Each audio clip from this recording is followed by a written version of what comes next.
Vous écoutez Un pasteur vous répond, le podcast de Florent Varac, qui vous aide à mieux comprendre la Bible, une question à la fois. La question de ce podcast concerne la vie de disciple. Et je suis accompagné du grand, de l'unique, du spectaculaire pasteur de la francophonie en charge du discipulat dans le monde francophone. Je cite ici, bien sûr, mon ami Raphaël Charrier. Bonjour Raph. Salut Florent, merci beaucoup de m'accueillir. T'as oublié mon titre de pape des Alpes. Pape des Alpes, je rajouterai ça sur sur la description. Et en fait, je suis vraiment heureux qu'on puisse discuter. Vous connaissez Raph sur TPSG, bien sûr, avec Matt Ilsevis sur un podcast. Peut-être tu pourrais en dire deux mots en même temps? Ouais, Memento Mori. C'est un podcast beaucoup plus confidentiel que le tien, hein, il faut se le dire, mais où ensemble, avec Mathieu, on réfléchit sur la culture, l'interaction en gros entre la culture et la vision biblique du monde d'une manière générale, de façon assez décousue. Certains diraient que ça serait de la déconstruction, on dirait que ça serait le bazar, mais voilà, en gros, c'est de la discussion entre potes autour de réflexions sur comment comment vivre selon la vision biblique du monde, avec cette perspective de l'éternité en face de nous, face aux choses en fait du quotidien, de notre culture, de notre environnement. Ok. En tout cas, je recommande évidemment vivement ce podcast dans l'écosystème de Tout pour sa gloire. Et Raph, tu as écrit un livre sur le discipulat. Et en fait, tu es pasteur d'une église à Grenoble. Donc la question d'accompagner des gens qui viennent à la foi, c'est une question qui est importante pour toi dans ton ministère de tous les jours. C'est une question qui est importante pour tous ceux et toutes celles qui accueillent dans leurs églises des hommes, des femmes, qui découvrent qui est Jésus. Et c'est toujours une question compliquée, le discipulat. En tout cas, c'est ce que j'ai pu expérimenter pendant de nombreuses années avec Jérémy Biancheri, le pasteur de l'église de Trévoux. On réfléchit souvent à cette notion de discipulat. Alors, tu as écrit un livre, il s'intitule « Vivre pour Jésus ». Alors, pourquoi est-ce que tu as écrit ce livre et à qui il s'adresse? Pour qui l'as-tu écrit? Ouais. Alors, je te rejoins complètement dans ce que tu dis. Moi, j'ai fêté mes 10 ans de ministère, donc je me suis dit, au bout de 10 ans, avec le recul et toutes les personnes que j'ai pu accompagner et les défis que j'ai moi-même connus au début de ma vie chrétienne, j'ai vu effectivement que c'est vraiment très important de poser vraiment les fondamentaux, de vraiment comprendre en fait à quoi Jésus nous appelle. Souvent on résume notre présentation de l'évangile à Jean 3,16 et au pardon de Dieu pour nos péchés, mais c'est bien plus que ça. C'est vraiment un appel en fait à vivre pour Jésus, d'où aussi le titre du livre. Et j'ai pu observer en fait que finalement, tous les disciples, toutes les personnes qui se convertissent à Christ, et moi y compris, rencontrent les mêmes défis et ont besoin des mêmes vérités. Et en fait, à force de finalement me retrouver à répéter beaucoup de choses et à revenir dans les mêmes textes et tout ça, et tu as dû forcément faire la même expérience, mon but, c'était de dire, tiens, est-ce que dans un livre, on pourrait rassembler ces enseignements fondamentaux. J'avais été très marqué par le livre qu'avait écrit Ralph Challis, Si tu veux aller loin. Oui. Je pense qu'il a béni des générations entières.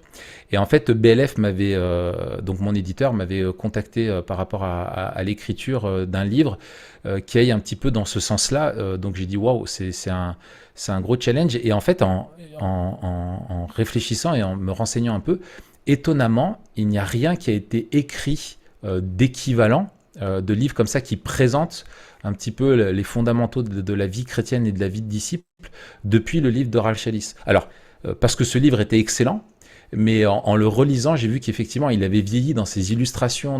Voilà, notre société a beaucoup évolué. Il y a des défis aujourd'hui qui sont nouveaux. Et donc, le but, c'est vraiment d'avoir écrit un livre qu'on puisse donner à quelqu'un qui vient de se convertir en lui disant tiens, c'est le premier livre que tu dois lire si tu veux comprendre à quoi t'appelle Jésus et qu'est-ce que ça veut dire de vivre pour lui, quoi. Donc ce livre s'adresse aux disciples qui viennent d'embrasser la foi chrétienne et qui veulent avancer. Est-ce qu'il s'adresse C'est aussi ça. à ceux qui vont accompagner de tels disciples? Alors, il peut être un outil pour les personnes qui vont les accompagner, parce que ça va leur permettre justement de revisiter tous ces fondamentaux de la vie chrétienne et de se dire, ouais, voilà, en gros, il y a une synthèse de ce qui est important vraiment de transmettre. Et je pense qu'il peut être aussi utile pour les personnes qui ont besoin, tu vois, de revoir finalement vraiment cette base-là, de se rappeler, de se recentrer vraiment l'appel qu'ils ont reçu de la part de Christ quand ils se sont tournés vers lui. Et je pense que ça te permet, tu vois, comme les voitures qui font une révision, tu vois, tous les 50 000, tu vois, importante, et ben, de se dire, voilà, ça permet vraiment de revoir les bases. Et d'ailleurs, moi, j'ai utilisé le contenu du livre pour des jeunes chrétiens, mais finalement aussi pour des chrétiens qui s'étaient un petit peu égarés et qui remettaient de l'ordre dans leur vie, parce qu'en fait, on a toujours besoin des mêmes vérités fondamentales, de se les rappeler encore et encore, quoi, toujours cet évangile, quoi. Excellent. Donc, plutôt que de répéter 10 000 fois la même chose à chaque personne, tu as tout mis en bouteille dans ce livre, donc Vivre pour Jésus. Alors, pourquoi Voilà. c'est important de poser les bons fondements le plus tôt possible quand on vient Ouais. de découvrir, d'embrasser la foi chrétienne? Pourquoi c'est important Ouais. ces fondements? La question est posée. Ah, Euh, je- on est dans... Tu vois l'effet que ça fait, hein? Ouais, je vois l'effet que ça. Tout à fait.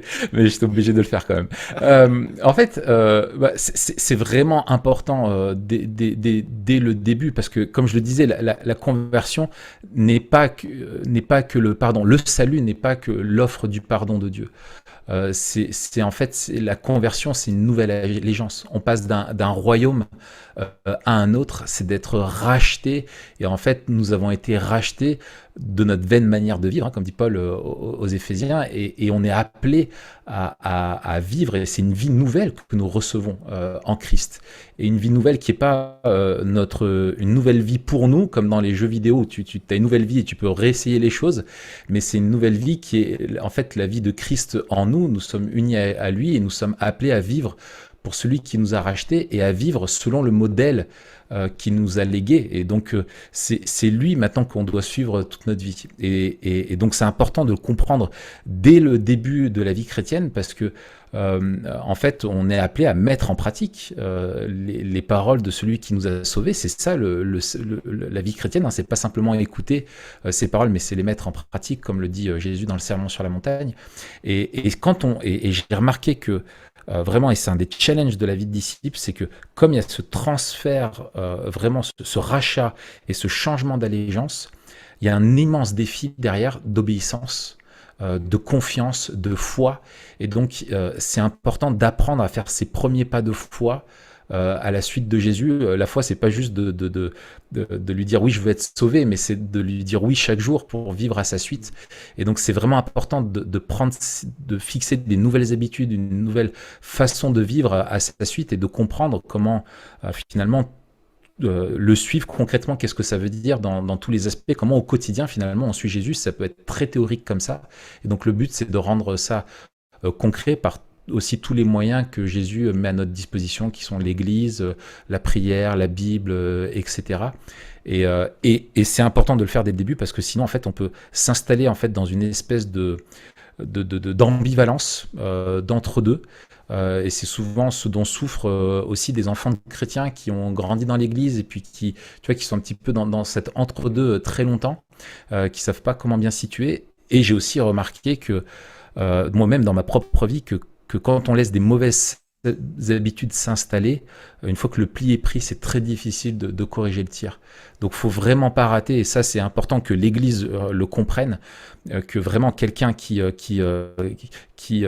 lève la main pour dire oui, je veux suivre Jésus, qui a compris ça et qui veut s'engager, c'est pas la fin du travail où on a évangélisé, on se dit ça y est, c'est fini. En fait, c'est le début, c'est là que tout commence, et c'est là qu'il faut faire tous les efforts. C'est ça. Et moi, c'est certainement ce que j'aurais souhaité comprendre au début de ma vie chrétienne. Le manque de Mm. discipolat est une des choses Mm. les plus terribles, hein, et c'est important Ouais. qu'il y ait cette prise de conscience. Alors, tu parles de fondements, de bons fondements. En quoi ça consiste de poser ces bons fondements? Est-ce que c'est simplement acquérir des bonnes connaissances? Parce que de ce côté-là, il y a beaucoup d'éléments de discipolat qui ont été créés dans le temps, mais qui se concentrent Ouais. essentiellement sur les connaissances. T'en dis quoi, toi? C'est ça.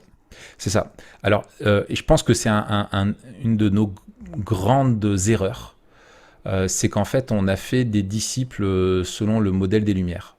Ah, ok. C'est-à-dire qu'on a été convaincus qu'en fait, on est gouverné uniquement par notre raison et que quand on a les bonnes connaissances, on est éclairé et qu'on sait comment se comporter. Bon, on a un petit peu de retard parce que les Lumières sont passées il y a longtemps et on a vu que le monde ne s'est pas amélioré, n'est-ce pas? Et en fait, oui, bien sûr, la connaissance de la parole de Dieu, de sa volonté est essentielle. Vraiment, c'est fondamental. Mais son but n'est pas simplement de nous informer. Et on n'est pas transformé simplement parce que l'on sait, mais parce que l'on aime.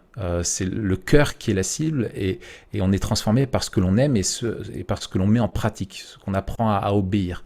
Et donc poser les bons fondements, c'est pas simplement réfléchir à une nouvelle manière de vivre, à dire tiens voilà, je t'informe de ce que Jésus veut pour toi, de ce qu'est l'évangile, etc. Mais apprendre à vivre selon l'évangile, apprendre à laisser l'évangile renouveler notre pensée par la puissance du Saint-Esprit et mettre en pratique ce que le Seigneur nous demande. C'est comme ça qu'on apprend, c'est en mettant en pratique et en nourrissant notre relation avec lui. Et finalement, la formation de disciple englobe la totalité de ce que c'est qu'un être humain, pas simplement sa raison, mais aussi son cœur, ses habitudes de vie, ses relations aux gens, aux biens matériels, etc. C'est vraiment global. C'est vraiment global. Donc, il ne faut pas se concentrer uniquement sur la notion de connaissance, qui est fondamentale, mais qui n'est pas unique.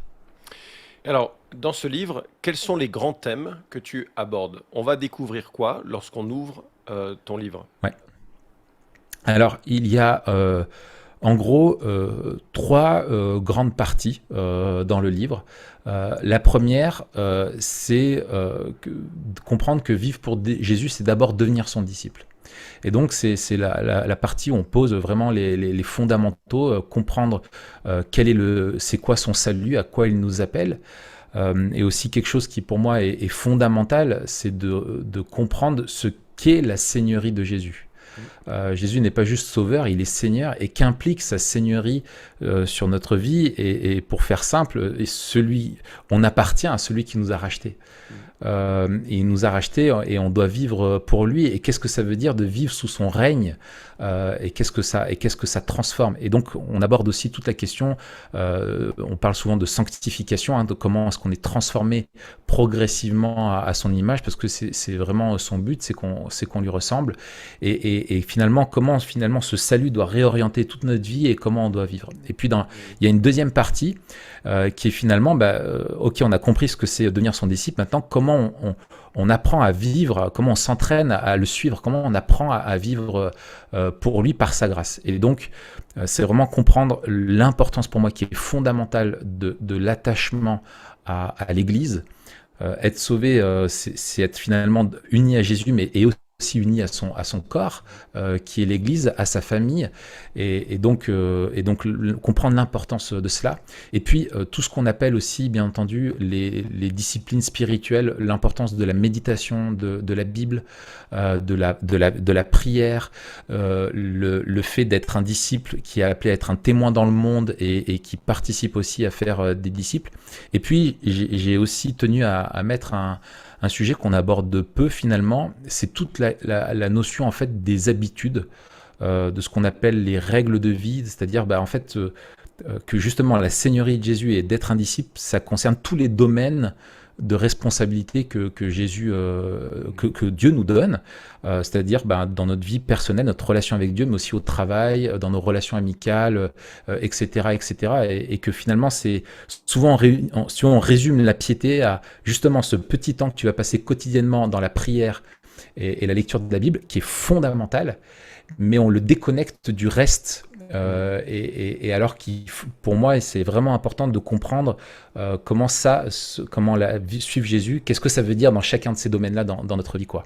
Et puis il y a une dernière partie qui pour moi est fondamentale et que j'ai voulu résolument pratique, c'est en fait de combattre vraiment avec son aide, avec les forces que nous donne la parole, enfin que le Seigneur nous donne au travers de sa parole, contre les grands ennemis qu'on a, qui sont finalement ceux qu'on retrouve dans les Écritures, c'est-à-dire la tentation, les tentations du monde, le péché, bien entendu, et puis les épreuves.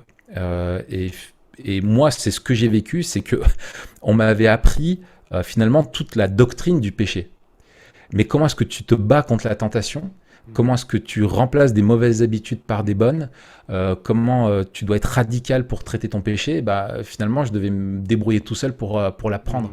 Et comment c'est quoi la repentance ? Comment se repentir, etc. Voilà. Donc ça aborde toutes ces choses-là pour, finalement, ce que je voulais, c'était donner des conseils vraiment bibliques et pratiques pour aider les chrétiens à lutter contre le péché, à bien interpréter les épreuves qu'ils peuvent traverser, ou en tout cas, enfin, donner les rudiments pour les aider à vivre ça.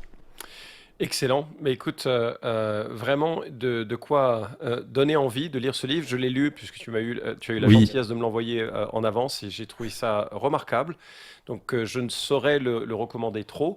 Il y a un site qui permet d'en savoir plus, qui permet aussi Oui. de recevoir des nouvelles. Tu le Oui. dis? Alors, c'est vivrepourjésus.fr.